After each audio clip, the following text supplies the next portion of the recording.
Otangiz to'g'ri bo'ladimi, noto'g'ri bo'ladimi? Haq u. Noto'g'ri gap gapirayotgan bo'lsa ham haq u. Otaning gapi vaqti muhokama qilinmaydi. Umuman mumkin emas. Farzandi 1-2 bo'layotganning sababi o'sha otasini roziligini olayotganligi uchun. Otasini 2 ta ayoli bo'ladimi, 3 ta ayoli bilan otaniki muhokama qilinmaydi.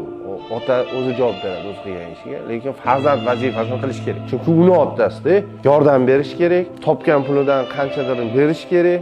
Farzand zo'rda, shaxsiyanasi oyoqda, lekin ota qiynalyapti. Unaqa bo'lish kerak emas. Ota qiynalish kerak emas. Farzand otani qiynab qo'yish kerak emas. Nima qilsa ota o'zi biladi. Muhokama qilinmaydi. Ada unga pul ishlatmay, bunga ishlatmay farzand ekansiz. Berish kerak bo'ldi. O'sha uchun ham rizq beriladi bunga. Rizq beriladi, pul kelayotgani, yaxshi pul topayotgani shu otasiga qilayotgani uchun. Otasini norozi qilsin bitta, o'sha kelayotgan puli ham kelmay qolishi mumkin. To'xtaydi, u ham qashshoq bo'ladi. Yaxshi bo'layotgani, rizq berayotgani, Alloh berayotgani otasiga qilayotgani uchun, muhokama qilish uchun berilmaydi. Onasiga yoqmayapti, shu yordam berayotgan, boshqa ayoliga yordam beryapti ota. Bitta gap bor-da. Uni qo'pol bo'lsa ham aytsa bo'ladimi, bo'lmaydimi bilmayman. Eskilarning gapida u ham otaniki o'q deydi. Uni tez kechiraveradi-da.